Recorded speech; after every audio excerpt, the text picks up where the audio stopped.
I built the engine. She only knew how to turn the key. And today, she just ripped the car apart to prove the key belonged to her. Rain hammered the windshield. I sat there, engine off, gripping the wheel like it might steady the world that just shifted under me. Rebecca's words still echoed. Reliable but not quite executive material, Trevor. 7 years, 0 major system failures. Cut operating costs 23% through process optimization. Maintain 99.7% client satisfaction. And she'd skimmed my 42-page proposal like it was junk mail. My name's Trevor Rodriguez. I'm 41, I live in Portland, Oregon, and today I realized I'd been playing by the wrong rules. She barely looked up when she delivered the verdict, already reaching for her phone like I was background noise. I didn't argue, didn't need to, just looked her in the eye and nodded once. Message received. Walked out while she tapped some email, probably complaining about her day. My shirt stuck to my back, stress sweat. Home by 5:30, earlier than I'd been in months. Inside, Cameron hunched over the dining table, building something with foam and glue. Science project. Due this week. I'd forgotten again. He looked up. Dad, you're actually here now. What's up with that? The question landed like a punch. My own kid was surprised to see me home. I forced a smile, dropped my keys in the bowl, spotted my work phone blinking on the counter like a damn lighthouse. Messages piling up. 2 decisions, clean and simple. Fishing trip with the guys next month canceled. I wasn't missing Cameron's life for people who saw me as furniture. Daily ops logs I'd written for 7 years, the ones keeping Rebecca's world spinning, done. Let them figure out what it takes. I'd carried this building long enough. Time to see what happened when the chief engineer of Invisible Gears stepped back. Grabbed a Coke, asked Cameron about his project. He grinned wide. How systems fail when one part stops working. Yeah, no kidding. Cameron was still explaining gear ratios when I left the next morning. He asked if I'd be home for dinner. I told him yes, meant it. Pulled into the lot at 8:58. Sat in my truck for exactly 1 minute. Walked in at 9 o'clock sharp. No early prep, no overnight crisis triage, no checking systems before coffee. I did exactly what my job description required. Nothing more. Opened my inbox. 14 urgent flags. Not one addressed to me directly. Forwarded, CC'd, roped in out of habit. Clicked mark as read on all of them. Felt like dropping a brick I'd been carrying. 9:47. Nathan from sales stumbled over, red-faced, waving a printout like it was on fire. Trevor, that Seattle shipment's 3 days behind. Rebecca said you could expedite. Not anymore, didn't even turn from my screen. That's procurement. Talk to Linda. He stood there like someone had just explained quantum physics using hand puppets. But I don't usually anything unless it's in my job description. Talk to procurement. You serious? I looked up. Dead serious. You're 42 years old, Nathan. Figure it out. He walked off like someone kicked his dog. Rebecca noticed by 11 o'clock. Stopped mid-stride, did a half-step back like something was off. You good? I'm great. Eyes on screen, fingers steady. Just doing my job. She watched me, waiting for sarcasm or attitude. I wasn't giving her either. Calm, focused. For the first time in years, I wasn't scrambling to save everyone's tail. 6 o'clock hit. I logged off, shut down, walked out. No lingering, no just one more thing. Never realized how loud that office was until I stopped trying to control every part of it. Most of that noise wasn't mine to fix. Home. Cameron had pots and pans spread across the stove like he was directing his own cooking show. I promised chili. I chopped onions. He handled the meat. Asked me about cayenne versus chili powder like I was some Food Network expert. I rolled with it. We talked basketball. Debated beans and chili. For once, I wasn't half listening while mentally triaging emails. Just heard my kid talk. That night, I crashed hard. Head hit pillow, lights out. No 2 a.m. alerts. No spreadsheet spinning in my brain. Just quiet. The kind of sleep you get when your shoulders aren't bracing for impact. Morning came without dread. That was new. Tuesday, the cracks showed. Procurement missed a supplier deadline, one I used to babysit. The legacy API connector I'd flagged for 18 months finally crapped out. Broke order tracking from supplier to warehouse, cascaded straight to client portals. Meridian Technologies, our biggest, loudest, most detail-obsessed client, started pinging with questions nobody could answer. Nobody had touched the ops map for that account since I built it. Supply chain visibility dashboard, ERP integration with warehouse management, order fulfillment automation, all of it custom mapped by me for them. Now it was just dead code. 10:13. Rebecca showed up with her usual fake calm. Shelf life of milk in July. Where's the ops map for Meridian? Coffee cup in hand, untouched. Voice tight. I didn't swivel my chair. Share drive ops accounts master. XLSX, right at the top. She hovered. Which file exactly? Glanced over. Saw her squinting at hundreds of documents. Stuff I'd labeled, versioned, kept breathing. Blue tag. Named exactly like I said. Regional tabs. She didn't say thanks. Just stood there, maybe waiting for me to rescue her again. I turned back to my screen. Compliance audit due Friday. My job, not hers. So I stayed in my lane. That night, left at 6. Ate leftovers with Cameron. Read while he worked on a poster. Checked my phone once around 10. 71 missed calls. Half from Rebecca, rest from team leads, one from Warren's assistant. Plugged it in, left it on the nightstand. Wednesday was chaos. Meridian's account was burning. Delivery confusion, zero process visibility, client services and meltdown. People paced the halls like a hospital waiting room. I made coffee in the break room, watched it unravel. Not smiling, not gloating. Just done, I'd built the machine. They'd ignored the engineer. Now they were learning how loud silence could be. Wednesday afternoon, Nathan cornered me by the vending machines. Face red, sweating. Trevor, what are you doing, man? Voice low but sharp. Everyone's pulling doubles. You can't just abandon us. We used to have each other's backs. I looked straight into his eyes. No anger, no defense. Just the calm I'd never felt before. Nathan, ever ask why I had to do 10 different people's jobs? Or were you just happy someone cleaned up your mess? He stepped back. That's exactly the point. I'm not abandoning anyone. I'm stopping the cover-up for bad management. There's a difference. His mouth worked like a fish. Then he walked away. That evening, found Cameron at the kitchen table with math homework. First time in months, I sat down next to him. Why are you home so much now? He didn't look up from his worksheet. Curious, not complaining, but it still hit the chest. I paused. My son had gotten so used to my absence that my presence was the anomaly. Learning how to be here more, I said. Might take us both time to get used to that. He looked up, small smile. Okay, but can you help with this problem? We worked fractions for an hour. Simple stuff I'd missed for years. When we finished, Cameron closed his book. Dad, are you okay at work? Out of the mouths of babes. My 12-year-old reading the situation better than my colleagues. Figuring it out, buddy. But I'm better now that I'm here with you. Thursday morning. Rebecca's assistant, Warren wants you in conference room B. Didn't ask why. Grabbed coffee and went. Warren Phillips already there. Sleeves rolled, tie loose. Rebecca by the whiteboard, chart half drawn, face tight. Trevor. Warren motioned to the chair. We need to talk about Meridian. I nodded, figured. He leaned forward. Need you to take point immediately. Nobody else knows the system. You're the only one who can stabilize this. I sat there, let the silence stretch longer than normal. I'll help. But I need to be honest about something. Warren blinked. Rebecca shifted. Pinnacle Solutions reached out. Made an offer. Better pay. Real authority. They know what I bring. Warren leaned back. Rebecca's mouth opened shut. Haven't said yes, but I'm seriously considering it.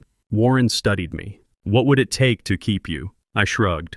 Depends who's actually paying attention now. Not playing games. Just tired of acting like loyalty and silence were the same thing. One gets respect. The other gets forgotten. Warren looked at Rebecca, back at me. Let's not make decisions today. Can you keep Meridian afloat? I'll keep it from sinking. But I'm not throwing myself overboard this time. Walked out without looking back. Let them sweat. I'd proven what I could do. Question was what they'd do without me. Next morning, Warren called me in again. Same room, different energy. He looked calm, but I saw it. Jaw working when I sat down. Yesterday's bomb hadn't been expected. Rebecca already there, fake smiles and forced warmth. Trevor, thanks again for stepping in on Meridian. I didn't nod, didn't smile. Opened the folder I brought, slid it across. Warren stopped mid-sentence. What's this, my 2 weeks? Pinnacle made an offer. Real title, real money, full control. I'm not bluffing. He read the top line, looked up. Come with me.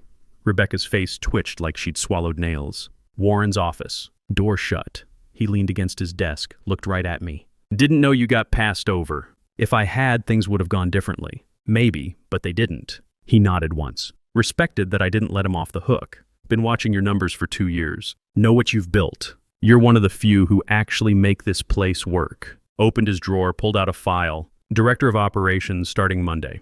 Triple your current pay. Full decision-making power. Direct report to me. No more Rebecca filter. I wanted to say yes immediately. God, I wanted to. But after 7 years of being overlooked, stepped around, used up, I wasn't jumping just because someone finally noticed. This isn't a gesture, he continued. It's recognition. You've been running the engine without the title. I'm giving you the keys. I sat across from him. You're telling me I can build systems how I want, hire who I want, restructure where needed, long as results follow. You'll have a leash, but it's a long one. Fair enough. And Rebecca? Client strategy. You won't answer to her. Of course she was. Back where she could charm and spin, not break things. I leaned back, folded my arms. I'll think about it over the weekend. He raised an eyebrow. Still leaning toward Pinnacle? Leaning toward what doesn't waste me. That landed. He didn't argue. Handed me the offer sheet. Earned this, Trevor. Take the weekend. Monday morning, let me know. Stood, took the folder, walked out without shaking hands. Past Rebecca's office. She looked up fast, waiting to see which direction I was headed. Didn't stop, didn't nod. Just kept walking. Saturday.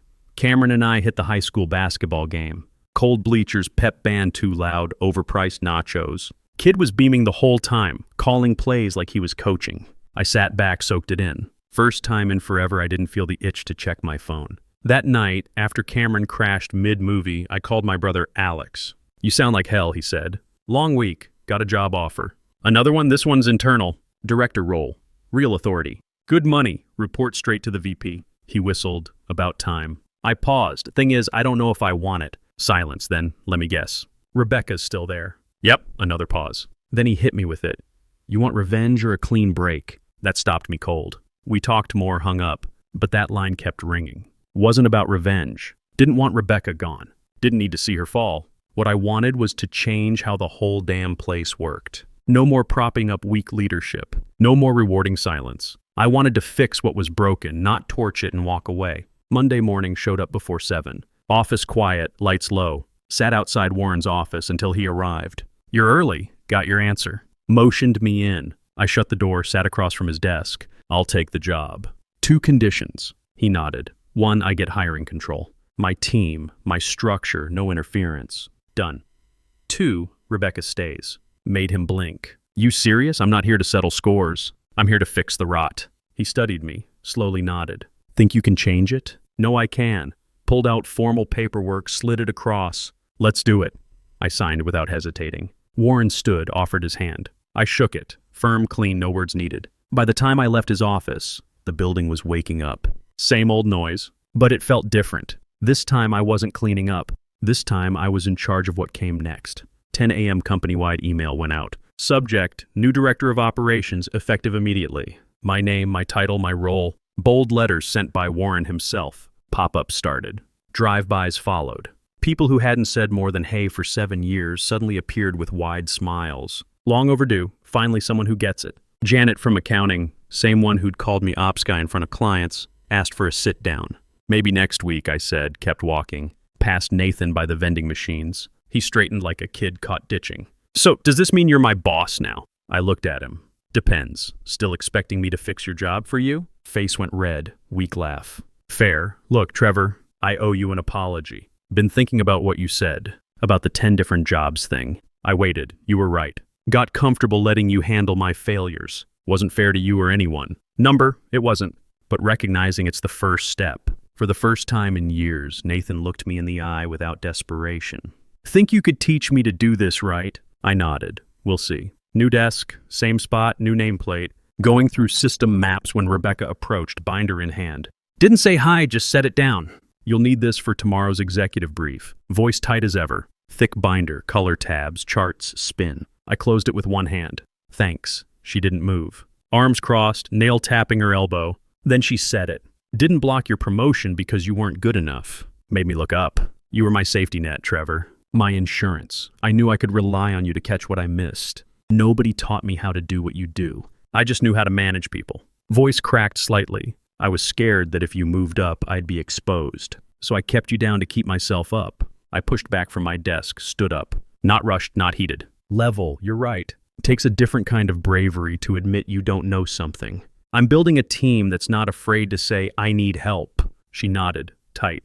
Maybe I could learn that. Maybe. But not from a position where you can hurt people. She looked at me for a long moment. I'm sorry, Trevor. No, that doesn't fix anything, but I'm sorry, I nodded. Apology accepted. Now let's both do better. She walked off without another word.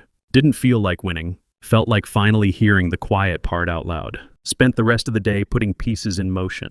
Meetings with people buried in admin for years. Contracts I'd never had access to. 5 system gaps I'd flagged months ago, still unresolved. By 4, I had my team folder open. Operations Rebuild Phase 1. Not just a title anymore, a weapon. A way to build something better, smarter, stronger. This time, I wasn't asking permission. Next morning, fresh doc titled Operations Rebuild Phase 1. Black coffee, got to work. By noon, I'd flagged 6 people buried for years. Sharp minds stuck under process and politics. Wasn't hiring new bodies. Digging talent from the rubble. Felix Moreau from tech support. Mid-30s, quiet, fast. Guy who always knew the workaround but never got invited to fix-it meetings. Looped him into a report overhaul. By day 3, he was slicing through data problems our consultants had let fester for months. "Why aren't you running your own team?" I asked. He shrugged. "I just fix what breaks." "Good. Now you'll help build what doesn't." 4 weeks later, we'd torn down the clunky ops framework and rebuilt it lean. Mapped every process. Trashed busy work. Automated what we could. Handed back time to people doing real work. Overtime dropped 47%. Client retention ticked upward fast. Warren kept his word. Let me run things my way. No micromanaging, no check-ins, just space and expectations. He wanted results. I gave them. Rebecca stayed in the picture, far from the gears. Presentations, client meetings, handshakes, and smiles. She was good at that, actually. Client strategy suited her skill set better than operations ever had. She knew how to read a room, how to present information in ways that made executives feel confident, how to manage relationships and expectations. Put her in front of clients and she was genuinely effective. The problem had never been that Rebecca was incompetent at everything. The problem was that she'd been managing technical operations when her strengths were in relationship management and strategic communication. Square peg, round hole. The company had promoted her based on people skills and then expected her to run systems she didn't understand. Now she had a role that matched her abilities. Client strategy, relationship building, public representation. Let her do what she was actually good at, instead of struggling to fake expertise she'd never developed. It wasn't about punishment or revenge. It was about putting people where they could succeed instead of where they were set up to fail others. I'd be the engine, the technical backbone that kept everything running efficiently. She could be the face, the polished professional who kept clients happy and deals moving forward. Different roles, appropriate skills, better outcomes for everyone. Sarah from reception turned out to have a brilliant analytical mind wasted on visitor logs. Miguel from finance understood process optimization better than consultants we'd paid 6 figures. Janet from accounting became one of our best project coordinators once she understood the systems. I set up training programs, mentorship tracks, cross-team builds, pulled sharp minds from admin, finance, reception. Taught them what nobody taught me, how to lead from wherever you are. Created a system where people weren't afraid to admit what they didn't know, where asking for help was strength, not weakness. Nobody was staying invisible just to keep the place afloat. Midway through the 2nd month, Meridian reached out. Not complaints this time, praise. Wanted to expand the contract, asked specifically for my team to stay involved. Warren forwarded the email. Nice work. Didn't print it. Didn't frame it. Flagged it, archived it, moved on. Friday, 6 o'clock, shut the laptop, stood up, walked out. No guilt, no mental checklist. Just done, home. Cameron had parts scattered across the dining table. Contraption with wires and a plastic motor. Hey, you're just in time. Need help with the frame. Set my keys down, grabbed a screwdriver. Let's do it. Worked for over an hour. Angles, weight balance. He talked about school, some kid named Tyler stealing erasers, a girl who beat him at chess. When we got the motor mounted, he looked up. Did they finally figure out how smart you are? I paused, tightened one last screw, smiled. Yeah, something like that. 8 months in, pulling into the driveway late when my phone buzzed. Text from Warren. Board just approved bump to VP operations. Rebecca put your name forward. Congrats. Didn't get out of the truck right away. Sat there, engine off, phone lit in my hand. Hit different. Not loud, not fireworks. Just quiet. Rebecca had put my name forward. Same woman who'd blocked me for years had recommended my promotion. That wasn't revenge. That was transformation. Hers and mine. Wasn't about the title or the badge. It was proving I'd been worth more the whole time. Not just for what I fixed, but for what I built. Inside, systems were running tighter than ever. Cleaner, faster, fewer fires, no duct tape solutions. I didn't stay late to keep things from falling apart. They didn't fall apart without me there. The real win, walking into the office, seeing people who used to be stuck finally stepping up. Felix heading a whole analytics team, leading meetings, making calls, confident for the first time. Rebecca and I stayed civil, cordial. We'd never be close, but we respected the lanes. She stayed in her wheelhouse, public-facing, polished, good with clients. I stayed in mine, internal, structural, results-driven. It worked. One night, Cameron and I were at the park with a soccer ball when he stopped and asked, "Do you like work now?" Didn't even think. I like the part where I get to help other people do better than I did. He smiled, ran off toward the swings like that made perfect sense. Monday morning, walked into the executive briefing with my new badge, VP of Operations. Same folks who used to overlook me now waited for me to speak first. But what really caught me? Felix at the front, nervous but proud, prepping his first department report like it was game day. The real win wasn't the VP title or the paycheck. It was seeing Felix stand a little straighter when he walked past my old desk. Knowing I was finally building a system that lifted people up instead of burying them. That's how you change a place, not by burning it down, but by building something better inside it. If you enjoyed this story about workplace transformation and strategic thinking, please like this video and leave a comment letting me know what you think. And if you haven't subscribed yet, hit that subscribe button and the notification bell to stay updated on new stories like this one. We share powerful stories of professional growth and personal triumph every day. Thanks for watching, and I'll see you in the next video.